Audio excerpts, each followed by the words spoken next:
আসলে আমার তার সাথে সম্পর্ক শুরু হয় 2016 সালের লাস্টের দিক। আমি একটা অফিসে জব করি, ওখানে আমার আমার আম্মু জব করে, আমার আম্মুর সঙ্গে যাই ফ্যাক্টরিতে। তারপর ওখান থেকে আমার ভালোবাসা শুরু হয়। আমার যে প্রথমে তো বয়ফ্রেন্ড ছিল, তারপর হাজবেন্ড হয়েছে। আমার যে বয়ফ্রেন্ড ও হচ্ছে, ওর নাম হচ্ছে মামুন। সে আমার বস ছিল। কি মানে গার্মেন্টসে জব করতাম। আচ্ছা, সে আমার বস ছিল, তো সেখান থেকেই পরিচয়। তার আগে একটু আপনার পরিবার সম্পর্কে জানি। আপনার পরিবারে কে কে আছে? আমার পরিবারে আমার মা, আমি, আমার একটা ছোট ভাই, আমার বাবা। আপনি, আপনার ছোট ভাই আছে, আপনার মা আছে এবং আপনার বাবা আছে। এই হচ্ছে আপনার পরিবার এবং আপনি কাজ করেন গার্মেন্টসে। সেই অবস্থায় একটি ছেলের সাথে আপনার পরিচয় হলো, যে হচ্ছে আপনার বস। তো বসের সাথে কিভাবে প্রেম হলো শুনি একটু। কিভাবে বসের সাথে সম্পর্কটা হয়েছে? কারণ আমি ওখানে কিউসি হিসেবে গেছিলাম। আচ্ছা, কোয়ালিটি কন্ট্রোলার হিসেবে গেছিলাম। তারপর এক পর্যায়ে ওখানে একটা স্টোর ছিল, মানে স্টোর টাইম কিপার একটা ছিল। ওখানে একটা ছেলে জব করতো, মাঝখানে ওই ছেলেটা জবটা ছেড়ে দেয়। তারপর আমার যে বস, মানে আমার মামুন আমার আম্মুকে বলে, আমার আম্মু ওই ফ্যাক্টরিতে জব করতো, পরে আমার আম্মুকে বলে আমাকে বললো যে, আমার আম্মুকে বলতেছে যে তোমার মেয়ে তো অনেক মানে কথাবার্তা দিয়ে স্মার্ট আছে, আর লেখাটা অনেক সুন্দর, তাহলে তাকে আমরা স্টোরে বসে দিই। তারপরে বললো আচ্ছা ঠিক আছে, যেন কোনো সমস্যা না হয়। আমার আম্মু বলতেছে যে ওর তো কেউ নাই, আমার আবার বাবা নেই, ঠিক আছে। যে বর্তমান যে বাবা, সে হচ্ছে আমার সৎ বাবা। আচ্ছা, বলতেছে ওর তো বাবা নাই, তা আজ থেকে আপনি ওর গার্জিয়ান, ওর কিছু হলে আপনি দেখে শুনে রাখবেন। আচ্ছা, এভাবে বলছে। তার সাথে আপনার বয়সের ডিফারেন্সটা কত? বয়সের ডিফারেন্স অনেক। কত হবে সেটা? আমার তো বয়স 23 চলতেছে। না, যখন আপনার প্রেম করেছেন তখন, আমি তখন থেকে যদি বলি, আপনার সাথে তার বয়সের ডিফারেন্স কত? 5 বছর, 10 বছর? 10 বছর। 10 বছর হবে। 10 বছর। আচ্ছা, ঠিক আছে, তারপর বলেন। তারপর আম্মু বলতেছে ওর তো কেউ নাই, ওর বাবা নেই, তাহলে আমি আপনাকে আমার মেয়ে হাতে তুলে দিলাম, আপনার হাতে। তো বলতে আচ্ছা ঠিক আছে, সমস্যা নাই, আমি ওকে দেখে শুনে রাখবো, ঠিক আছে। পরে বলছে আচ্ছা ঠিক আছে। আম্মু তো নিশ্চিন্ত হলো। ও এমন একটা মানুষকে কথা দিয়ে ভুলাই ফেলতো, আর ওকে প্রচুর বিশ্বাস করতো মানুষ। তারপর ও আমাকে স্টোরে কাজ দেয়, স্টোরে কাজ দিতে দিতে ও আমাকে মানে নানান ভাবে বোঝাইতো যে সে আমাকে পছন্দ করতো, অনেক কিছু করতো, আমার কাছে আসার চেষ্টা করতো। আমি বুঝতাম যে সে আমাকে পছন্দ করে, এরকম। আচ্ছা, তারপর আমি তাকে এক পর্যায়ে আমাকে বলতেছে যে আমাকে অনেক ভালো লাগে, আমাকে বলছে যে ভালো লাগে। ও আমাকে বলেন। ও যখন 5টা বাজে, ম্যাক্সিমাম 5টার পর ফ্যাক্টরি অফ থাকে, তারপরে অনেক সময় দেখা যায় 8টা পর্যন্ত অফিস চলে, 5টা পর্যন্ত ও আমার কাছে বসে থাকতো। 5টার পর আমার পাশে বসে থাকতো, বাসায় যেত না, আমার সাথে কথা বলতো, গল্প করতো, ওর নাকি ভালো লাগতো, বাসা যেতে নাকি। এই ব্যাপারগুলো আপনি যেহেতু গার্মেন্টসে কাজ করতেন, অন্যরা দেখতো না? অন্যরা দেখতো, বুঝতো হয়তো, কেউ কিছু বলতো না, বস যেহেতু কেউ কিছু বলতো না। একটু আমি দর্শকদের কাছে যাব। এখানে প্রচুর বন্ধু রয়েছে যারা তোমরা গার্মেন্টসে জব করো, আমি জানি, যারা সাভারে, গাজীপুরে, মোহাম্মদপুরে, মিরপুরে, শ্যামলীতে, বাড্ডাতে, বিভিন্ন জায়গায় ছড়িয়ে ছিটিয়ে রয়েছে। হয়তো আজকে অনুষ্ঠানটা শুনছে, একটু মনোযোগ দিয়ে শুনবে। আজকে কিন্তু একজন মানুষ এসেছে, সে একটা গার্মেন্টসে জব করতো এবং তার সাথে তার বসের, এবং যিনি গার্মেন্টসে জব করতেন তিনি তার চাইতে একটি বেটার পজিশনে জব করতেন। কিভাবে তাকে প্রেমের ফাঁদে ফেললেন সেই গল্পটাই তিনি আজকে এখানে বলতে আসছেন। আপনারা যারা গার্মেন্টসে জব করেন বা যে কোনো পেশায় জব করেন, মনোযোগ দিয়ে আজকে এই নারীর গল্পটা শুনবেন। শুনি। তারপর মাহমুদা, কি হলো? তারপর আমার পাশে আয়সা এসে বসতো, তারপর আমাকে বলতো যে ওর এত তাড়াতাড়ি বাসা যেতে ভালো লাগে না, আমার কাছে বসে থাকতে মন চায়, আরো অনেক কথা বলতো। তখন আপনি যাকে প্রশ্ন করেছেন তার পরিবারে কে আছে? যখন প্রশ্ন করেছিলাম বলতে, আমি তখন প্রশ্ন করিনি কখনো। আচ্ছা, আমি কখনো প্রশ্ন করিনি। আপনার সাথে একটা মানুষের কথা হচ্ছে, আপনি কখনো জিজ্ঞেস করবেন না আপনার ফ্যামিলি? আর ওকে দেখলে মনে হয় না যে ও বিয়ে করছে কিংবা এরকম টাইপের, এরকম কখনোই মনে হইতো না। কিন্তু তার ফ্যামিলিতে কে আছে আপনি জিজ্ঞেস করেননি? আমি পরে জিজ্ঞাসা করছি। আচ্ছা, সেটা পরে জিজ্ঞাসা, অনেক পরে জিজ্ঞাসা করছি। আচ্ছা, আমি তো প্রথম ভাবছি যে ও বিয়ে করে নেই বা এরকম, যেহেতু আমার সাথে এরকম করতেছে। তারপরে কি হলো? তারপর ও আমার পাশে এসে বসে, আমাকে সবসময় প্রতিদিন চলতো, মানে আমাকে যতক্ষণ পর্যন্ত ওর প্রতি দুর্বল করতো না, ততক্ষণ পর্যন্ত মানে ও আমার পিছনেই লেগে থাকতো, করতো। তারপর আমি বুঝতাম যে ও আমাকে পছন্দ করে।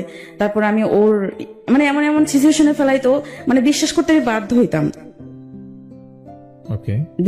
বাধ্য হইতাম যে আসলে সত্যি মনে হয় মানুষটা আমাকে ভালোবাসে, সত্যি মনে হয় আমাকে পছন্দ করে। এরকম করতে করতে তার সাথে আমার রিলেশন একটা জড়ায় যায়। রিলেশনে জড়ায় যায়।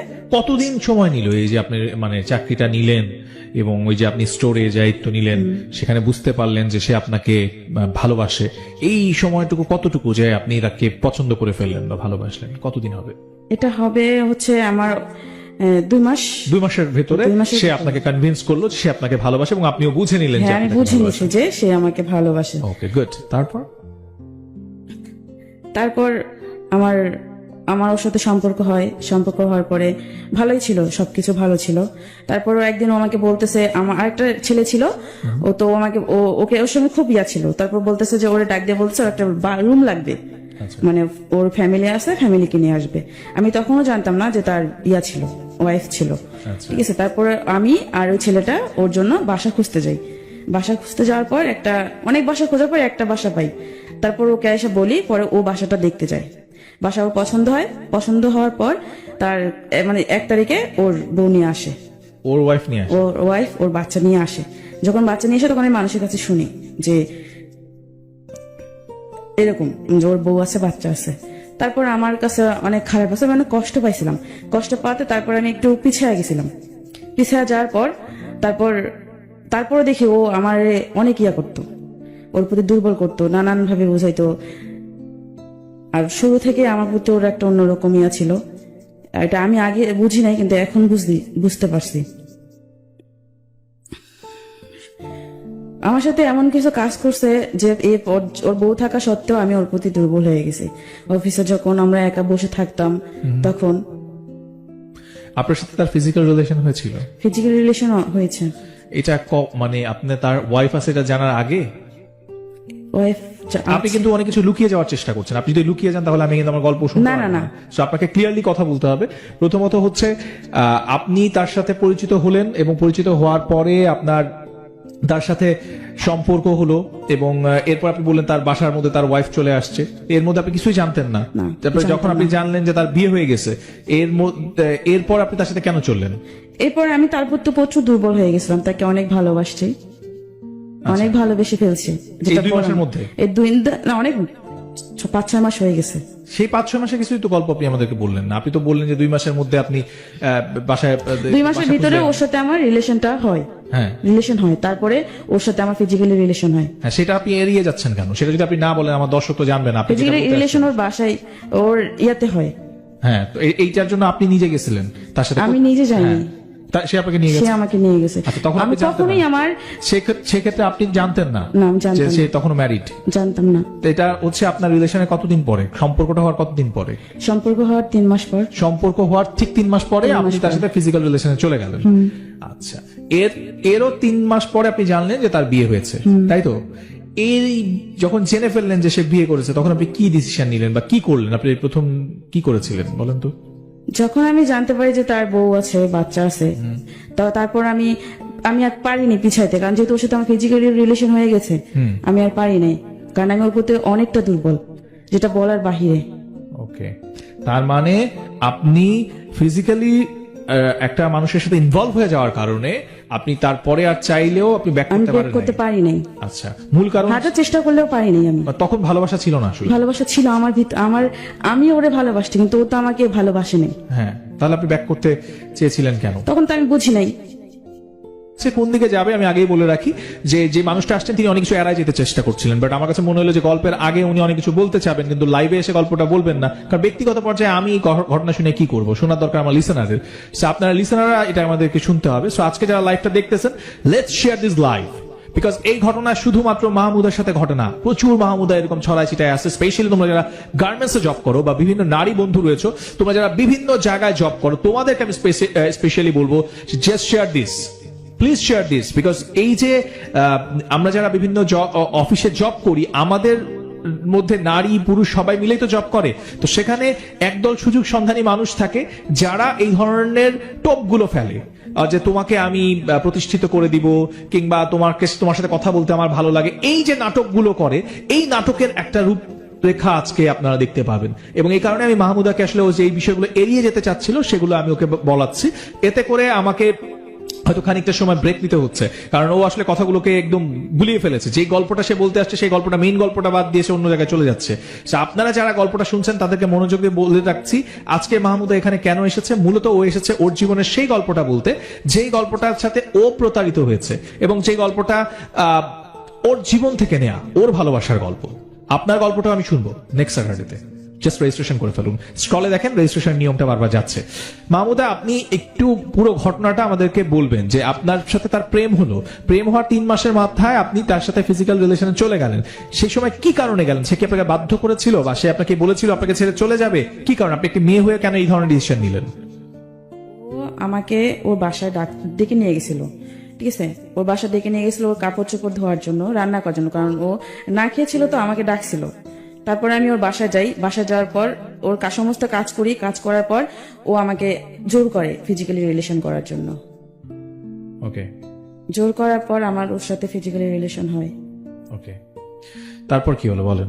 তারপর থেকে তো এমন কোনো মানে প্রতি সপ্তাহে এমন কোনো দিন ছিল না যে প্রতি সপ্তাহে ওর সাথে আমার ফিজিক্যালি রিলেশন হইতো। তখন আপনাদের বিয়ে হয়নি? তখন আমার বিয়ে হয়নি ওর সাথে। আচ্ছা, কারণ আমি ভয় পাইতাম যদি ও আমাকে ছেড়ে চলে যাইতো।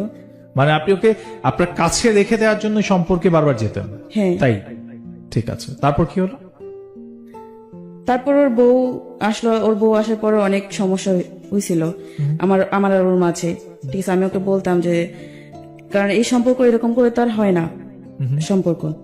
ও আমাকে সবসময় বলতো, যখন বললাম যে তোমার বউ আছে, বাচ্চা আছে, তুমি কি করবা, পরে ও আমাকে বলতো যে দেখো বউ আছে, বাচ্চা আছে, পরে না জানলেও চলবে, ওকে, যখন জানবে জানবে, এখন জানার দরকার নেই। আমাকে বলছে যখন জানবে তখন দেখা যাবে। আমাকে শুরুতে এভাবে বলছে আচ্ছা, যে যখন জানবে তখন, জানলে জানুক, তখন দেখা যাবে কি হয় না হয়। তাই আমি বলছি, আমি তারপর ও যখন যেটা বলতো আমি তখন সেটাই বিশ্বাস করতাম। আচ্ছা। আমি ওর উপর ভরসা বেশি করছি, ঠিক আছে? আর ও আমাকে বলতো যে আমি বাসায় যাইতাম যখন অফিস ছুটি হইতো, আমাকে বলতো, জানো যখন অফিস ছুটি হইতো আমি তোমার কাছে কেন বসি জানো? আমার তো বাসা যেতে ভালো লাগে না, বাসায় গেলে আমার সাথে অনেক বাজে ব্যবহার করে, মানে বিড়ালের মতো বাসা থাকতে হয়, মনে হয় কি যে আমার বউ স্বামী আর আমি হচ্ছি বউ, এভাবে বলছে। আমার উপর অনেক টর্চার করে আমার বউ, প্লিজ আমি কাউকে কখনো বলি না, তোমাকে বলি। আমি এগুলো কথা শুনে আর কানতো, কেঁদে কেঁদে বলতো। এগুলো কথা শুনে আমি আরো ওর প্রতি দুর্বল হয়ে যাই, আচ্ছা। যে আসলেই তো কারণ মানুষ তো কষ্ট না পেলে এরকম কারোর সাথে রিলেশন করে না বিয়ের পর, হয়তো তার কোনো দুঃখ মানে আপনার ধারণা হচ্ছে যে মানুষ কষ্ট পেলে বিয়ের পরে অন্য একটা রিলেশনে যায়, এটা আপনার ধারণা? আমার ধারণা ছিল এরকম। আচ্ছা, তারপর ও এরকম বলার পর আমি, কারণ কখনো আমি যাচাই করতাম না বা দেখতাম না যে আসলে ও এটা সত্যি বললো না মিথ্যা বললো, ঠিক আছে? তারপর আমি ওর বাসায় যাইতাম, কিন্তু আমাকে বাসায় ডেকে ডেকে নিয়ে যেত ওর বউর সাথে মানে পরিচয় করার জন্য, ভালো সম্পর্ক হওয়ার জন্য, যাতে ওর বউর সাথে আমার রিলেশনটা ভালো হয়।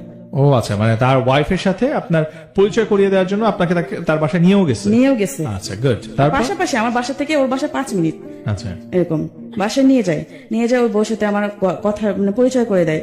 আগে থেকে ফোন করে হয়তো বলে আমার কথা যে আমি আসবো, তারপর আমি ওর বাসায় যাই, ওর বউর সাথে আমার কথা হয়। তখন জানতো না, উনি জানতো না যে ওনার হাজবেন্ডের সাথে আমার সম্পর্ক। আচ্ছা, শুধু আমি আর ওই জানি, ওকে, আর আমাদের সাথে যারা মিশে তারা জানে, আমার অফিসের মানুষ জানতো। ওকে, মানে একটা মানুষ তো এগুলো কথা তো আর লুকায় থাকে না, মানুষের আচার আচরণ দেখলে মানুষ বুঝতে পারে যে আসলেই কি আছে এদের ভিতরে। কারণ ও এমন করতো, মানে যেখানে যাইতো মানে আমি ছাড়া মানে আমার নামটাই সবসময় ওর মুখে থাকতো, অফিসে সবসময় বলতো, আমাকে না দেখলে পাগলের মতো হয়ে যেত, পাগলের মতো হয়ে যেত আমাকে না দেখলে। আমি যখন ওর বউর কাছে যাই তখন ও বউর সামনে দেখি ও অনেক বিড়ালের মতো হয়ে থাকে, কোনো কথা বলে না, চুপচাপ। ওর বউ আবার যখন আসে তখন একদম চুপ, আবার ওর বউ যখন সরে যায় তখন আবার আমার সাথে আমার এই খোঁচাখুচি করে।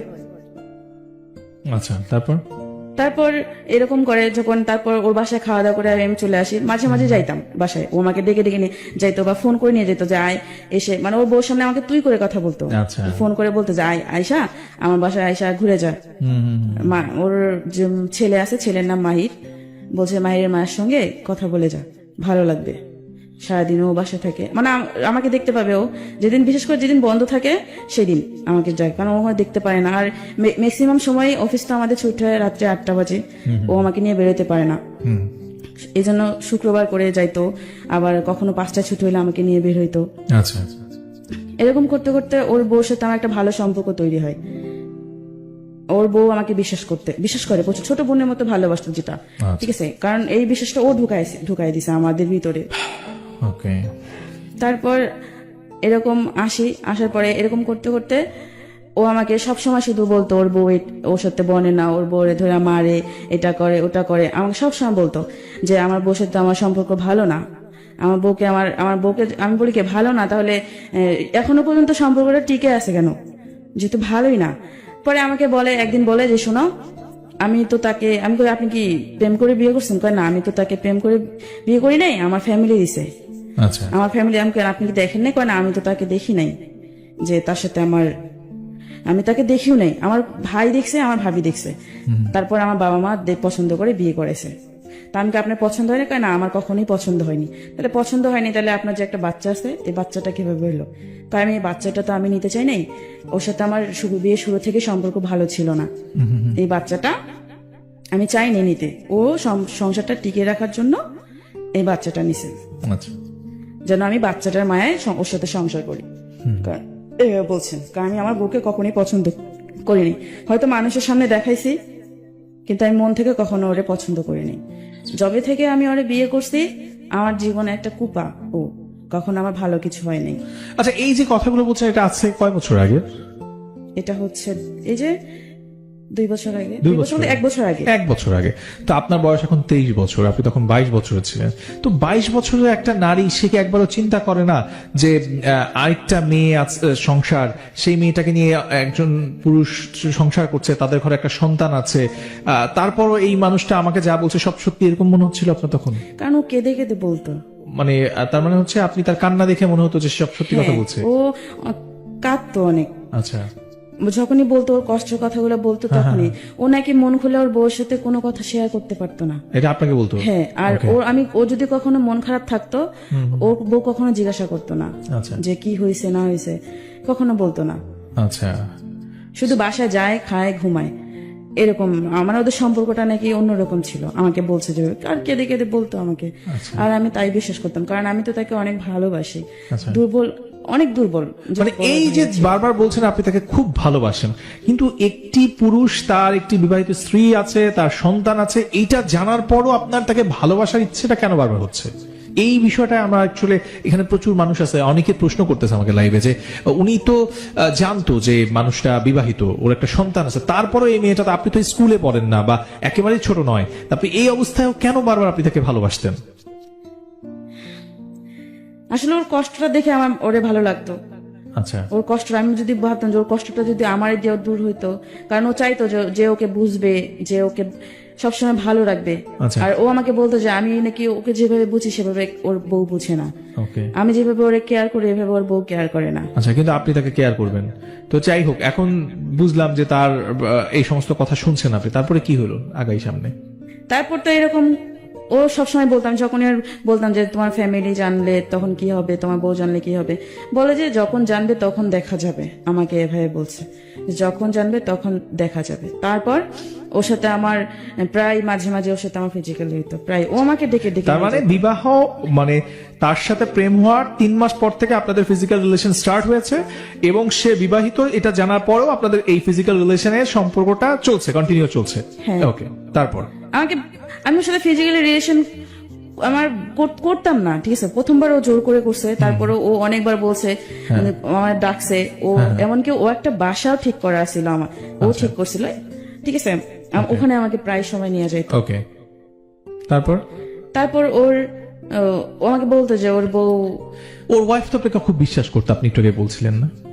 আপনি একটু আগে নিজের মুখে বললেন। হ্যাঁ, আমাকে বিশ্বাস। তার ওয়াইফ আপনাকে প্রচুর, কারণ আমি তো বয়স তো আমার অনেক ছোট তাদের থেকে, কারণ ওদের তো কেউ তো ভাববে না যে ওই লোকটার সাথে আমার এরকম সম্পর্ক হবে। এক্স্যাক্টলি কেউ ভাববে না, এবং এই জন্যই আমি করবে না কেউ, এক্স্যাক্টলি কেউ বিশ্বাস করবে না বলে আমি আজকে যারা লাইভে আমাকে দেখছেন তাদেরকে বলছি, কেউ ভাববে না, পয়েন্ট ইট, কেউ ভাববে না যে এরকম ঘটনা ঘটতে পারে।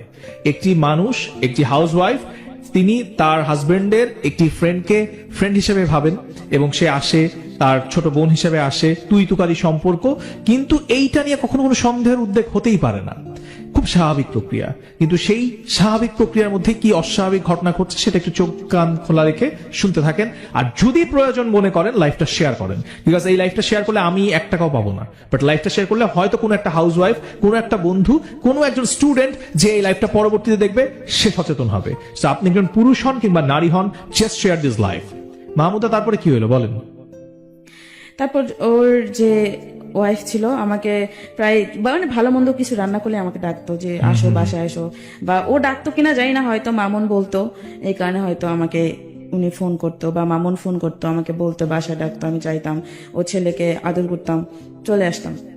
এরকম করতে করতে অনেকদিন যায়, ও আমাকে বাইরে নিয়ে যায়, বাইরে ঘুরতেও নিয়ে যায়, অনেক সময় দেখা যায় প্রচুর মিথ্যে কথা বলতো ও।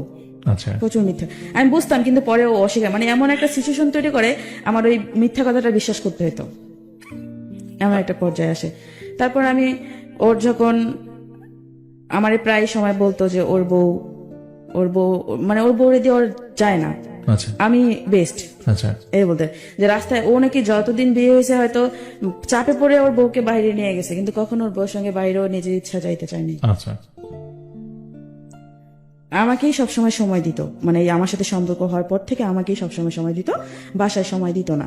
আচ্ছা, আর যখন বাসায় সময় দিত না তখন তো বাসায় প্রবলেম সৃষ্টি হতো, যে একটা ছেলে আছে তাকে সময় দেয় না, সবসময় বাইরে থাকে, আর ফোনে কথা বলতো। আচ্ছা, হয়তো ওর বউ অনেক সময় অনেক কিছু টের পেয়েও কিছু বলে নেই, প্রমাণ না থাকলে কিভাবে বলবে। ওকে, তারপর? আমি এরকম ওরা অনেক বুঝাইছে যে দেখো, আমি বিয়ের মানে তখন ওরা বিয়ে করি নাই, বিয়ের আগ পর্যন্ত অনেক বুঝাইছে, দেখো এরকম যে সম্পর্ক করতেছি এটা তো ঠিক না, কারণ এটা তো অবৈধ সম্পর্ক, তাহলে আমরা বিয়ে করি, চলো বিয়ে করি। বিয়ে করার কি দিন গেছে, বিয়ে করব, আচ্ছা, সময় তো এখনো অনেক আছে, আমাকে বলতেছে এখনো দেরি আছে বিয়ে করার। আমি তারপরে বলতাম, যখনই আমাকে ডেকে নিয়ে যাইতো তখনই আমি বলতাম যে আমরা বিয়ে করি, চলো বিয়ে করি। ওকে, আর অফিসের ভিতরে তো ওইরকম কথাবার্তা হইতো না, ফোনে কথা হইতো। ওকে, আর অফিসে যখন দেখছে যে ওর সাথে আমার ওর সাথে সম্পর্ক সবাই জানাজানি হয়েছে, ঠিক আছে, আমার এক পর্যায়ে আমার আম্মু শুনে, আম্মু বিশ্বাস করতো না, আম্মু কিন্তু প্রচুর আমাকে বিশ্বাস করে, মানুষের কথা কখনো বিশ্বাস করেনি, আচ্ছা, কখনো বিশ্বাস করেনি, সবাই বলছে, প্রমাণ পর্যন্ত দিছে, কিন্তু আম্মু বিশ্বাস করে না যে আমার মেয়ে এটা কখনো করতে পারে না, আমার মেয়ের প্রতি বিশ্বাস আছে। আচ্ছা, কারণ আমার মা যে কষ্টে আছে ওই কষ্ট তো আমি করবো না, আমার আম্মুর এটা বিশ্বাস ছিল, কারণ যেটা আমি চোখে দেখছি আমার মায়ের। তা আম্মু বিশ্বাস করতো না কখনো, শুধু আমাকে এসে জিজ্ঞাসা করতো যে এগুলো যে শুনলাম এটা কি সত্যি, আমি বলি যে না তো, আমি সবসময় অস্বীকার যেতাম, কারণ আমার আম্মুর প্রচুর রাগ, যদি মামুনকে কিছু করে আমার আম্মুর প্রচুর রাগ, ভয় পাইতাম যদি ওরে মারতো, ওরে যদি মারে আমি সবসময় যদি এরকম কিছু হয় আমি কিন্তু মামুনের ধরে মারবো, ওরে কিন্তু আমি এলাকায় থাকতে দিব না, এরকম। আর আমার আম্মুর প্রচুর সাহস, এই কারণে আমি কখনো আম্মুর কাছে শেয়ার করতাম না, মানুষের কাছে বলতাম কিন্তু আমার আম্মুর কাছে শেয়ার করতাম না, যাতে আমার আম্মু না জানে, আমি সবসময় লুকায় রাখতাম। এমন করতে করতে 1 বছর চলে যায়, তারপর ওর বউ জানতে পারে, ওর বউ জানতে পারলো? ওর বউ জানতে পারলো কিভাবে? জানতে পারছে হচ্ছে ও যে বাসায় থাকে, হ্যাঁ, ওর বউ যখন বাড়িতে যাইতো, মানে ওর বাবার শ্বশুর বাড়িতে যেত, মানে ওর বউ ওর বাড়িতে যেত, বউর বাপের বাড়ি, ও আমাকে প্রায় বাসায় ডাকে নিয়ে যেত। আর বাসায় নিয়ে গেলে তো একজন মানুষ দেখে না, অনেকেই দেখতো, অনেকেই দেখে, হয়তো আমাদেরকে কিছু বলতো না, চুপ করে থাকতো, ওর বউ যখন আসতো তখন হয়তো ওর বউকে বলতো। আচ্ছা, এরকম করতে করতে ওর বউকে হয়তো বলতো, ওর বউ সন্দেহ করতে শুরু করে, আচ্ছা, আমাকে বাসায় ঠিক আগের মতোই ডাকে, কিন্তু ফলো করে, আমার দিদি ফলো করতো, এটা আমি বুঝতাম যে ফলো করতো, আচ্ছা, ঠিক আছে, কিন্তু মামুন না বুঝলেও আমি বুঝতাম ফলো করতো। আমি যদি সেফ ভাবে থাকতাম ও সেফ ভাবে থাকতো না, আচ্ছা, ঠিক আছে, মানে ওর ভাগ ভঙ্গিতে বুঝে যাইতো ওর বউ, আচ্ছা, তারপরে কিছু বলতো না, আমাদেরকে কিচ্ছু বলেনি, কাউকে কিছু বলতো না। হয়তো ও আমার সাথে ফোনে কথা বলতো যে ওর ফোনে রেকর্ড করে রাখতো, মানে আমার নাম্বারটা শুধু রেকর্ড অপশন দিয়ে রাখতো, ওর বউ রাখছিল যে ও জানতো না, আচ্ছা, আমার নাম্বারটা শুধু। পরে ও তো আমার সাথে সারাদিন যা কথা বলতো রেকর্ড হয়ে থাকতো, ওর বউ শুনে ফেলছে, আচ্ছা, পরের দিন সকালে শুনছে ওকে, যা যা কথা হয়েছে, কি কথা হয়েছে না হয়েছে, খারাপ ভালো মন্দ, আমরা কোথায় গেছি, কি করছে না করছে সব। ওকে, তারপর থেকে তো অশান্তি শুরু হয় তাদের ফ্যামিলিতে, ওকে, শুরু, আমি আর বাসায় যাওয়া বন্ধ হয়, তারপর আমি ওর বউ যখন বাসায় যাইতো, ওর বাবার বাড়ি যেত, আমাকে ফোন করে ডাকতো, আচ্ছা, বাসা যেতাম আমি চোরের মতো, বাসায় ওর বাসা যেতাম চোরের মতো। কিভাবে যাইতেন? যেতাম মানে যখন ও দেখতো যে মানুষজন আছে নাকি, আচ্ছা, আমাকে নিয়ে বাসায় ওর রুমের ভিতরে ও ঢুকায় রাখতো। তার মানে হচ্ছে যখন ওর ওয়াইফ কোথায় যেত, ওর বাপের বাড়ি যেত, বাবার বাড়ি যেত, তখন হচ্ছে আপনাকে আবার সেই বাড়িতে নিয়ে যেত, এবং আপনি সেখানে তখনও যেতেন। তার মানে হচ্ছে তখনও যেতাম। কেন, মানে এই যে এত কিছু ঘটে যাচ্ছে তার জীবনে, তার ওয়াইফ আপনাকে এত বিশ্বাস করে, সেই জায়গায় আপনি বুঝতে পারতেছেন, এবং তার ওয়াইফের কাছে আপনারা ধরা পড়ে গেলেন, তারপরও আপনার মানে আপনার জায়গা থেকে আপনার একবারও মনে হয়নি যে আমি এটা ভুল করতেছি? তখন মনে হয়নি? না, আমার তখন তখন মনে হয়নি। এক্স্যাক্টলি আমি এটা শুনতে চাই। হয়নি আমার যে আমি যে ভুল করছি বা করতেছি, আমার কিছু মনে নেই। আমার শুধু একটাই ইয়া ছিল যে আমি ওকে ভালোবাসি, আমার ওকে পাইতে হবে, আমি ও ছাড়া অন্য কাউকে আমার লাইফে নিয়ে আসবো না। এক্স্যাক্টলি, আসবো আমরা আবার আপনার কাছে। প্রিয় দর্শক, আপনারা যারা দেখছেন জাগো এফএম 94.4, আপনাদের উদ্দেশ্যে বলছি আজকের এই এপিসোডটা, যারা প্রাণ আপ লাভ স্টোরিতে আজকে টিউন করে আছেন তাদের উদ্দেশ্যে বলছি যে এই গল্পটা বিভিন্ন ভাবে বিভিন্ন দিক থেকে হয়তো আপনারা দেখছেন। কেউ জাগো এফএম এর পেজ থেকে দেখছেন, কেউ আর জুদয়ের পেজ থেকে দেখছেন। আপনাদের কাছে বিনীতভাবে অনুরোধ করছি, please share this live as soon as possible. যত বেশি লাইভটা শেয়ার হবে, মাহমুদা যে ট্র্যাপে পড়েছে, নট অনলি মাহমুদা, এরকম প্রচুর মানুষ রয়েছে যারা জব করেন। সে তো গার্মেন্টসে জব করে, শুধু গার্মেন্টসে না, বিভিন্ন জায়গায় যারা জব করেন, সেখানে তাদের উপরে যারা থাকেন, সেই পজিশনগুলোতে যারা হোল্ড করেন, তারা এই রকমের ঘটনা ঘটান। আমাদের এই মিডিয়া নিয়ে নানা রকমের কথা প্রচলিত রয়েছেন, বাট আমি আজকে লাইভে খুব মানে জোর গলায় বলতে চাই, নট অনলি মিডিয়ার কথাগুলো সামনে প্রকাশ পায়, প্রচার হয়, বাট প্রত্যেকটা সেক্টরেই এমন ধরনের ঘটনা ঘটে। যদি আপনাদের চোখ কান খোলা থাকে, বিভিন্ন পত্র পত্রিকায় দেখবেন কিছুদিন আগে বাংলাদেশের সুনামধন্য কিছু ব্যাংকেও এই ধরনের ঘটনা উঠে এসেছে। সো আমি বলবো যে অনেক সেক্টরেই আছে, বাট আমরা খুবই অভাগা যারা আমরা মিডিয়াতে কাজ করি, কেন যেন তীরটা আমাদের দিকেই আসে, বাট ঘটনাগুলো বিভিন্ন সেক্টরেই ঘটে। আজকে যে মানুষটা এখানে আসছে মাহমুদা, সে কিন্তু গার্মেন্টস এর ঘটনা বলছে, এবং আমি এর আগেও কোনো একটা এপিসোডে এরকম একজন গার্মেন্টস কর্মী এসেছিলেন যে তার যে বস, তার সাথে তার এই ধরনের একটা সম্পর্ক তৈরি হয়ে যায়, এবং সেম অনেকটা সিমিলার আজকের ঘটনাটা। শুধুই কি গার্মেন্টস সেক্টরে? নো, এটাও না, এটাও ভুল। প্রত্যেকটা সেক্টরই আছে, বাট কে কাকে নিজেকে সামলে নিবে, কে এই গল্পগুলো শুনে নিজেকে শুধরে নিবে, সেটাই হচ্ছে দেখার বিষয়। ওটাই শোনাচ্ছেন মাহমুদা। আপনি যাকে ভালোবাসতেন তিনি বিবাহিত, এবং তার ওয়াইফ যখন তার বাবার বাড়িতে বা বাহিরে যেত, আপনাকে তখন লুকিয়ে তার বাসায় নিয়ে আসতো শুধুমাত্র ফিজিক্যাল রিলেশন করার জন্য, তাই তো? তারপর কি হলো? তারপর ও আমাকে যখন নিয়ে আসে, এরকম প্রায় নিয়ে যাইতো বাসায়, প্রায় বাসায় নিয়ে যাইতো। বাসায় নিয়ে যাওয়ার পর ওর যে বাড়িওয়ালা ছিল, বাড়িওয়ালি, উনি দেখতো, ঠিক আছে, উনি হয়তো দেখতো বলতে এটা হয়তো ও আমার যে হাজবেন্ড ছিল, ও হয়তো টের পাইছে যে হয়তো বাড়িওয়ালি নজর রাখতেছে, হয়তো তার ওয়াইফের সঙ্গে তার যোগাযোগ আছে। পরে আমাকে বললো যে তুমি যখন আসবা তখন দেখবা যে বাড়িওয়ালির দরজা খোলা আছে কিনা, যদি দরজা খোলা থাকে চুপচাপ ঢুকে পড়বা, আমি আমার গেট খোলা রেখে দেবো, জুতা ভিতরে নিয়ে আসবা, আমাকে বলতো, এভাবে বলতো। আমি পরে ওরে তো অনেক বিশ্বাস করি, ঠিক আছে, আমি সবসময় ভয় পাইতাম যে ওরে আমি এত ভালোবাসছি, ওরা যেন আমার কাছ থেকে না চলে যায়, আর যেন আমি, কারণ ও ছাড়া আমি অন্য কারোর কাছে যাইতে পারবো না, আমার এরকম মনে হয়েছে সব সময়। তাই আমি ওর কথা মতো চলতাম, ও যা বলতো, যখন যা করতে বলতো তাই করতাম। তারপর আমি এরকম দেখতাম, লুকায় লুকায় আসতাম। আর একটা ছেলে ছিল, ও পাহারা দিত।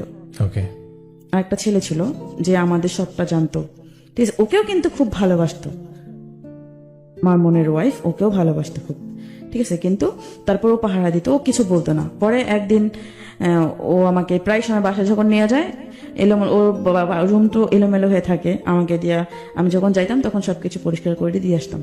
তারপর একদিন আমরা ফ্যাক্টরিতে আসার পর ওর ওয়াইফ ওরে না বইলা চলে আসছে বাসায়, চলে আসছে। ও তো একদম ইয়ে হয়ে গেছে যে না বলে, ফোন না দিয়ে, কিছু না বলে চলে আসছে, হয়তো কোনো কারণ আছে, কারণ ওর বউ ওর হয়তো না বলে, যেহেতু আমাদের বিষয়টা জানতে পারছে, এই কারণে হয়তো চুপচাপ আসছে, করে না কিছু না জানে, ও ভয় পেয়ে গেছিল। পরে আমাকে বলতেছে, দেখো ও মনে হয় কিছু জানতে পারছে, এই কারণে ওই চুপচাপে আসছে, আমাকে কোনো ফোনও দেয় নেই, ইয়া করেনি। আমি বলছি জানতে পারছে, তাহলে এখন কি করবেন, কি করবা? আমি বলছি কি করবা, কি করা, জানলে জানছে, মানুষ কি করে না, আমাকে বলতেছে।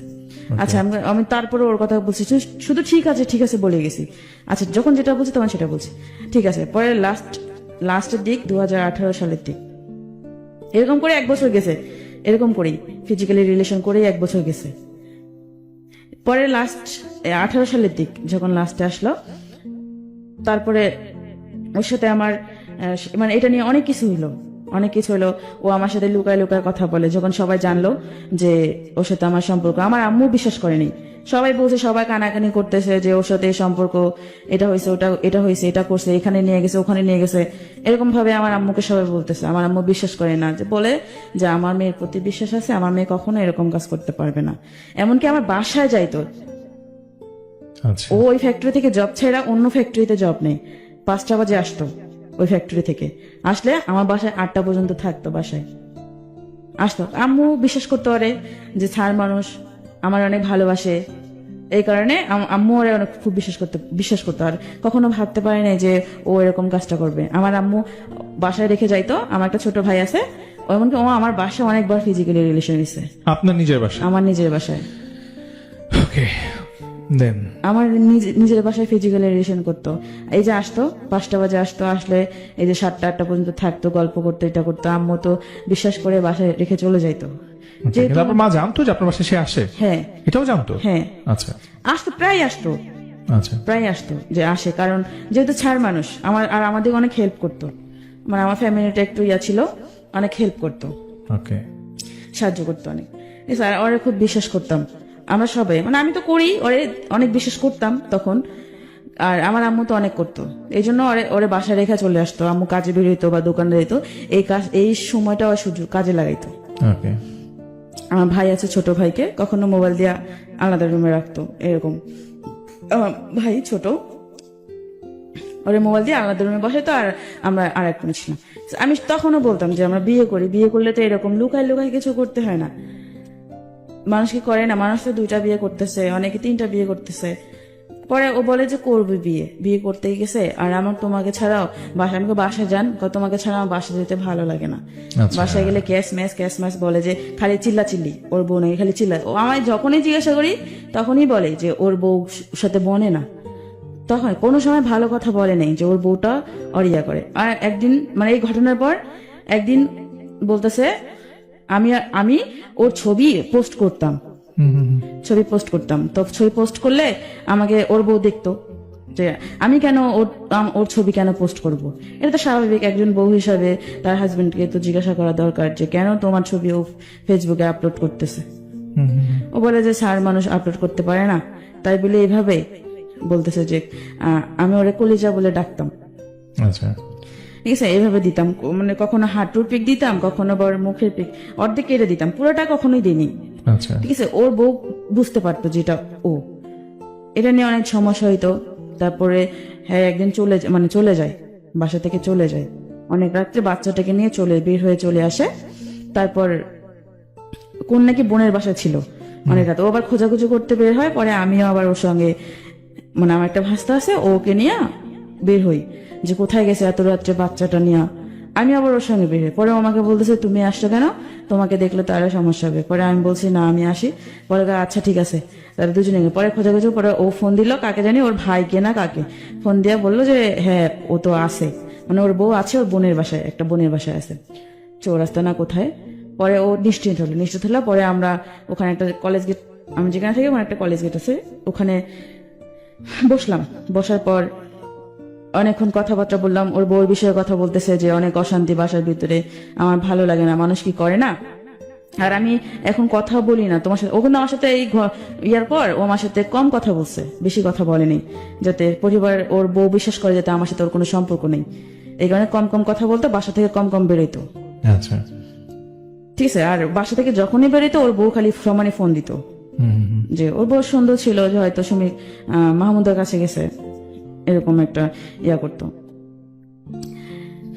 তারপর এরকম করতে করতে পরে 3 দিন পরে ওর বউ আবার আসছে, বাসায় নিয়ে আসছে নাকি আমি জানি না, কিন্তু বাসায় আসছে। বাসায় আসার পর হয়তো ওদের মারামারি লাগছে নাকি লাগছে, ওর হাতের এখানে ছুলে গেছে বা গালে একটু ছুলে গেছে। পরে আমাকে বলতেছে যে বাসে করে জানি কোথায় যাচ্ছে। পরে আমাকেও দেখাইতেছে, আমি বুঝি নাই প্রথমে কি হয়েছে। পরে আমাকে বলতেছে দেখো কি করছে। আমি কি করছে, আমি বল তুমি কি শরীর ইয়া করছিলা যে এরকম দাগ হয়েছে? না আমাকে না মারছে, এভাবে বলছে। জানি না, একটু মন খারাপ করে বলছে। আমার আরো ওর প্রতি ইয়া লেগে গেছে যে এভাবে বউ মারে, স্বামীকে কখনো মারে।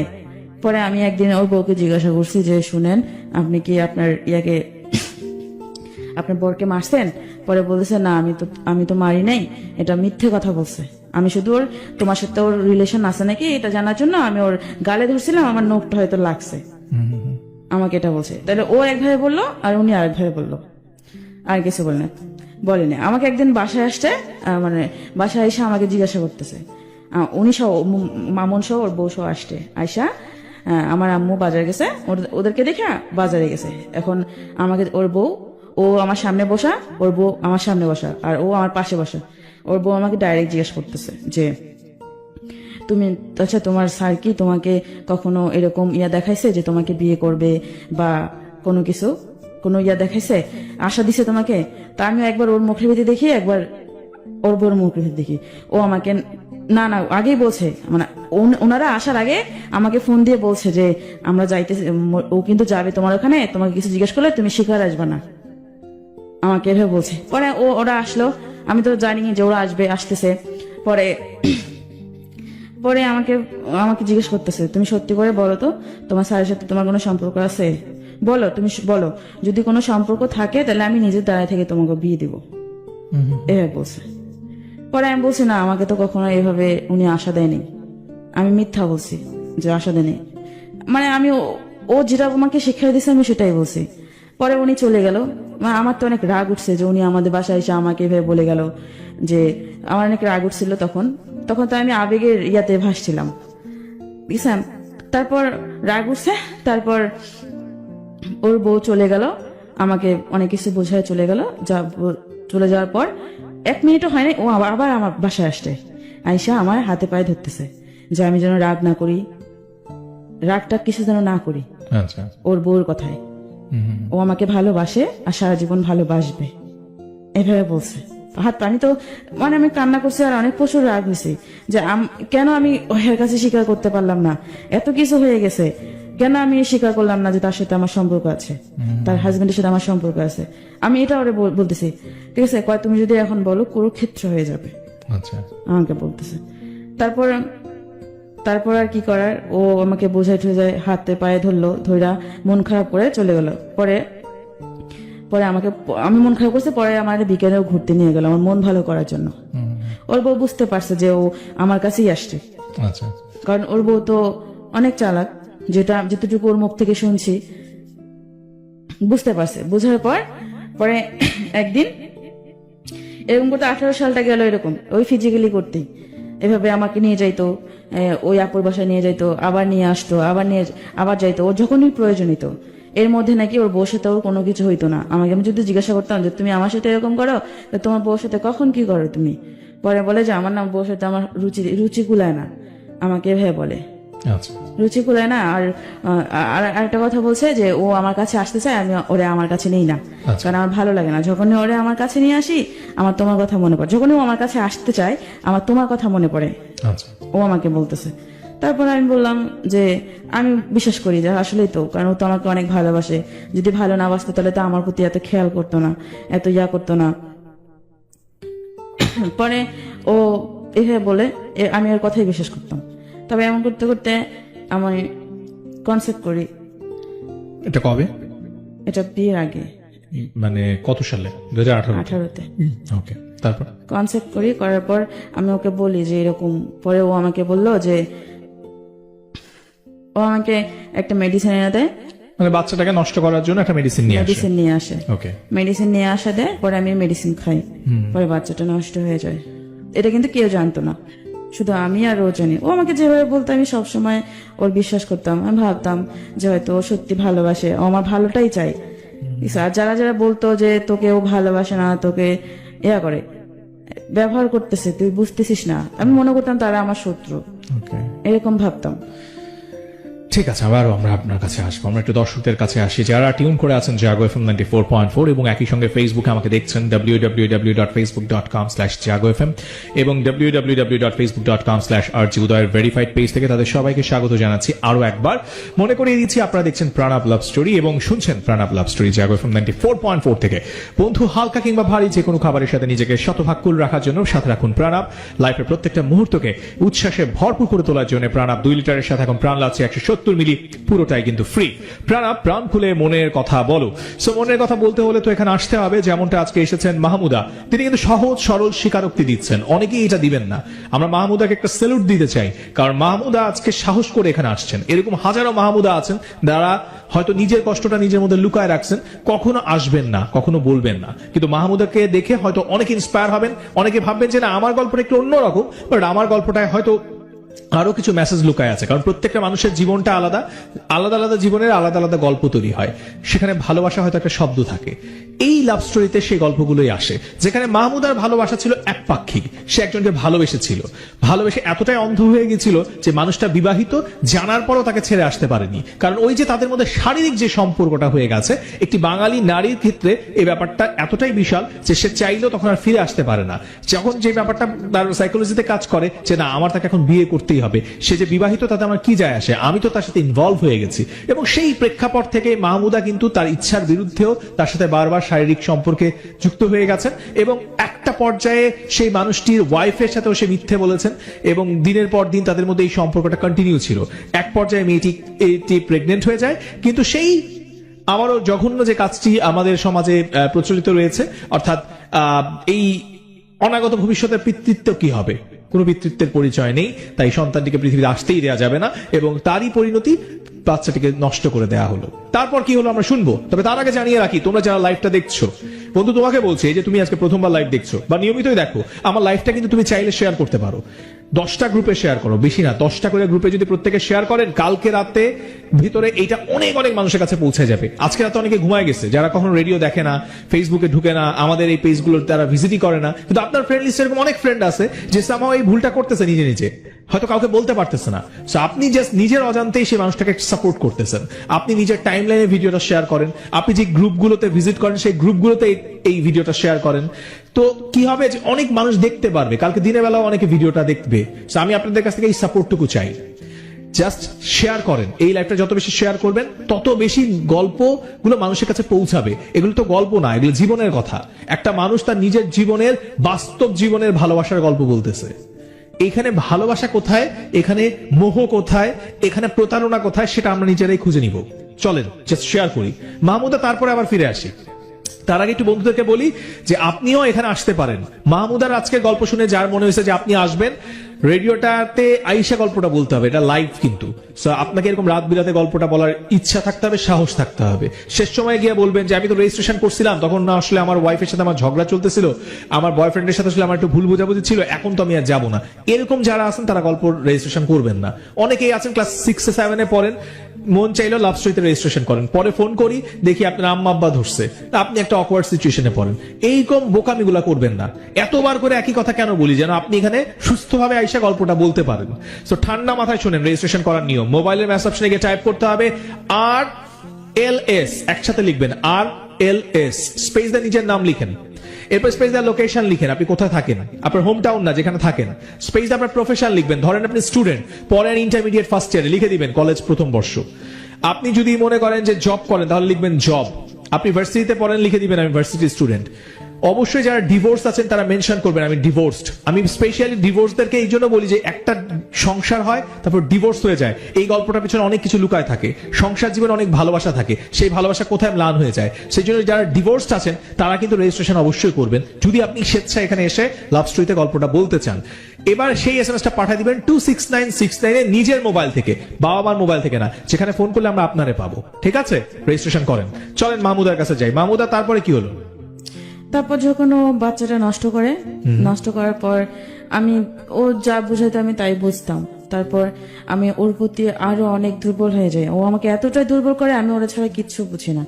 পরে নিয়ে বাসায় আমার অনেক ঝগড়া হইতো আমার মায়ের সাথে। মা আমার অনেক বকাবকি করতো যে মানুষ যদি কিছু না হলে মানুষকে এমনি এমনি বলে, কারণ কিছু হলেই তো মানুষ বলে, তাছাড়া তো বলে না। মানুষকে এমনি এমনি একজনের নামে বলে।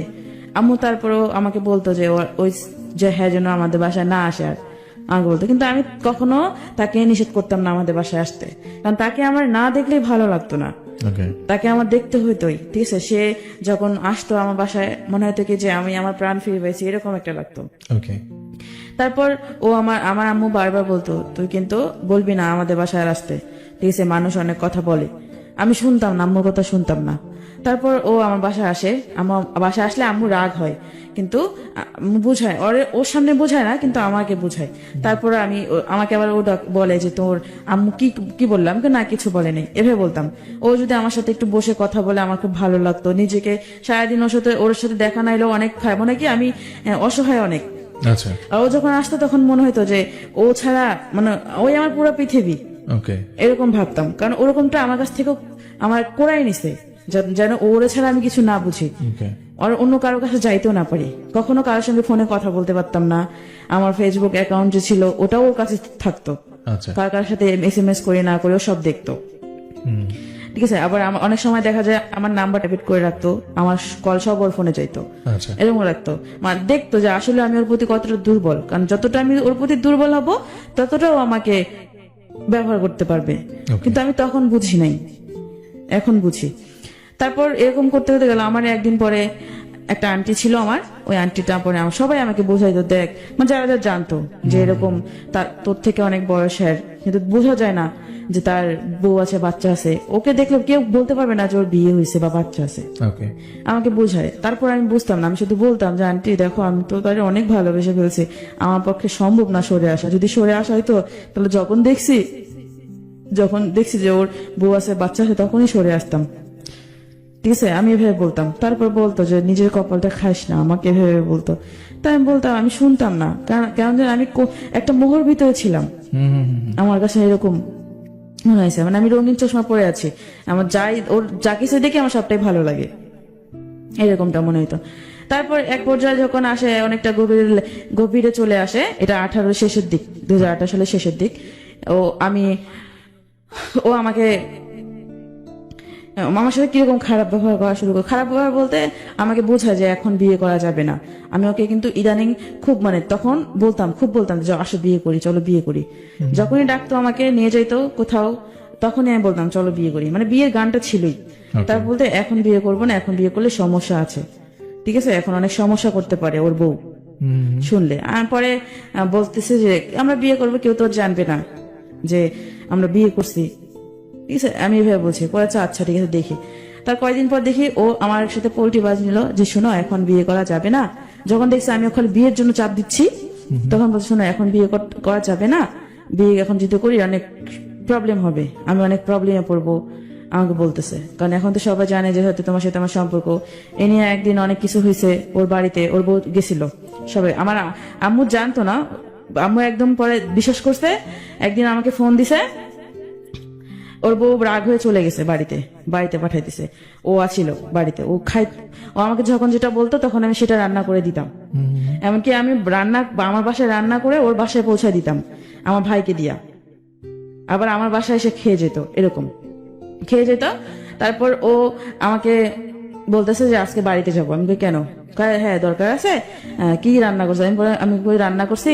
পরে কয় তাহলে একটু, পরে আমি ওর জন্য রান্না করলাম, রান্না করে পরে ও খাইলো। খাওয়া দাওয়া করার পর আমাকে বলতেছে তাহলে আমি এখন আসি, কি হয় না হয় আমি তোমাকে জানাবো। মানে ওকে বাড়িতে ডাকছে, সবকিছু জিজ্ঞাসাবাদ করবে যে আসলে কি সত্যি কি না মিথ্যা। আমাকেও ফোন দিয়ে আমাকে বলছে যদি তোমাকে ফোন দেয় তুমি কি বলবা? তুমি বলবা যা সত্যি তাই বলবা, আমাকে এভাবে বলছে। আচ্ছা, তা আমি পরে ও বাড়িতে গেল, আমার বাসা ভাত খেয়ে গেছে, কিন্তু বাড়িতে ওর বাড়িতে গেল। বাড়িতে যাওয়ার পর বিকেলে গেছে, তার পরের দিন সকালে আমাকে ফোন দিছে। ওর বাসা থেকে, ওর নাম্বার থেকে একটা ফোন আসে, ওর বউ ফোন দিছে। ফোন দিয়ে আমাকে জিজ্ঞাসা করতেছে যে ওর সাথে আমার সম্পর্ক অনেকদিন থেকে, কেন আমি মিথ্যে কথা বলছি, এগুলো জিজ্ঞেস করে, মানে শিক্ষা আমার কাছ থেকে নিতেছে। পরে আমি বলছি সত্যি কথা যা বলছে। ওর বউ আমাকে এক কথা মানে ও মামুন আমাকে এক কথা বলে, ওর বউকে আর এক কথা বলে। ওর ফ্যামিলির সবাই ছিল ওখানে, ঠিক আছে। ওর যে মামুনের যে বাবা, পরে মামুনের বাবা আমার সাথে কথা বললো যে তুমি তো অনেক ছোট, মানে ও ছেলের দোষ দিতেছে, যদি আমার ছেলে কখনো তোমার কাছে যায় ওরে জুতা দিয়ে মারবা। ওর বাবা বলছে জুতা দিয়ে মারবা, যে ও কেন বউ বাচ্চা রেখে তোমার কাছে গেছে, আর তুমি কেন জায়গা দিছো ওরে, এভাবে বলছে। এটা প্রশ্ন করাটাই স্বাভাবিক, যেহেতু সবকিছু জানি। তারপর এরকম করতো। আমার পরে অনেক কান্না আসতেছিল যে সবাই জানাজানি হয়ে গেছে। মামুনও বলতেছে ওদের সামনে যে হ্যাঁ আমাকেও ভালোবাসে, ওদের সামনে বলছিল কিন্তু যে আমাকেও ভালোবাসে। তারপরে ও ওর বউ সহ আসলো। পরে আম্মু সেই দিন শুনছে, আমার চোখ মুখ লাল দেখছে, আমি কাঁদছি, সেদিন শুনছে যে আমার সাথে সম্পর্ক রাখবে না, হ্যাঁ ত্যান, মানে বলছে সবাই মানে নিষেধ করছে, আমাকে এইভাবে বলছে। তারপর ও বউ সহ আসতেছে বাড়িতে, বাসের ভিতরে আমি ফোন দিছি, ফোন দেওয়াতে পরে আমি কথা বলতেছি, ওর বউর সাথে কথা বলতে। ওর বউ আমাকে জিজ্ঞাসা করতে হলো, সেদিন তুমি কেন অস্বীকার করছো যে তোমার স্যারের সাথে তোমার কোনো সম্পর্ক নেই? আমি কিন্তু সবসময় মামুনের জন্য ওর বউর সাথে অস্বীকার করতাম, মিথ্যা কথা বলতাম যে সম্পর্ক নেই, ওকে। এভাবে বলতো। তারপর আমার আম্মু ফোন দিল, বাসে কথা হইলো, আমার সাথে কথাবার্তা হইলো। ও মানে ওর বউ সামনে আমাকে মানে চিনেই না, এমন ভাবে কথা বলে, এমন ভাবে কথা বলে যে আমাকে চিনে না। পরে আমার তো রাগ উঠে গেছে, আমি অনেক বকা দিছি, রাগ হয়ে বলছে যখন সম্পর্ক বকা দিছি। পরে আমার বকা শুনে পরে আমার আম্মু ফোন ধরছে, ফোন ধরে আম্মু তো সেই বকা দিছে যে আপনার অনেক খারাপ ভাষায় বকা দিছে। পরে আম্মু বলছে যে আপনাকে বিশ্বাস করছি, আপনি আমার ঘোড়া শিং দিছেন, এভাবে একটা কথা বলছে আমার আম্মু, যে আপনি কিভাবে এরকম করলেন, আপনারে পাইলে ধরি মারবো ধরি, এভাবে বলছে আম্মু, এরকম করে বলছে। এরকম করে বলছে হেরা সেই দিন আর আসে নাই, মানে আমাদের এলাকায় আর আসে নাই। ওর ভাইয়ের বাসায়, ওর ভাইয়ের বাসা চৌরাস্তা ভাইয়ের বাসায় ওর বউ নিয়ে উঠলো। ওঠার পরে পরের দিন বলতে আমার বাসায় কিন্তু খুব অশান্তি চলতেছে, নিয়া খুবই অশান্তি চলতেছে, যেটা বলার বাহিরে যে আমি ওর সাথে সম্পর্ক করি, এত কিছু হয়ে গেছে। ওই তখন থেকে আমার ওকে বিয়ে করাটার আরো জিদটা বাড়লো, যে আমি আর বিয়ে করছি, যেহেতু সবাই জেনে গেছে সবকিছু, তখন আর কি করার আছে। তখন আমি ওরে বিয়ে করব, কারণ ওর ছাড়া আমি তো আর কারোর কাছে যাইতে পারবো না, কারণ আমি ওরে ভালোবাসি, ওরে আমি সব দিয়ে দিয়েছি, আমি ওকেই ভালোবাসবো। আর আমার অন্য আরেকজনের কাছে যেতে আমার সংকোচ লাগবে, আমি কিভাবে যাবো তার কাছে, আমি তো তাকে ঠকাইতে পারবো না, আমার এরকম একটা ইয়ে আসছে। তারপর ও 2 দিন আমার সাথে দেখা করেনি, ওর বউ চৌরাস্তায় ছিল। ও মনে হয় কাজের জন্য ও একটা বাইরে জব করতো উত্তরাতে, ওখানে আসতে পরে আমাকে ফোন দিছে দেখা করার জন্য, ওর বউ জানে না। পরে আমি আসলাম, কলেজ গেট আসলাম, একটা রেস্টুরেন্টে বসার পর আর একটা ভাইয়া ছিল, মাসুদ নাম, ওই মাসুদ ভাইয়া সহ বসছি। মাসুদ ভাইয়া বলতেছে কি হয়েছে, আমাকে পাগলি বলে ডাকতেছে, কি হয়েছে পাগলির? ও মাসুদ ভাইয়া সবসময় বলতো যে শোনো, মামুন কিন্তু তোমাকে ভালোবাসে না, তোমাকে শুধু ব্যবহার করতেছে, তুমি বুঝতেছো না, আমাকে এভাবে বলছে। ওর সাথে এরকম সম্পর্ক না জড়ায়া, ও বিয়ের সাবজেক্ট বাদ দিয়া ওরা দিয়ে কিছু করে নাও তুমি, এভাবে আমাকে বুঝাইতো।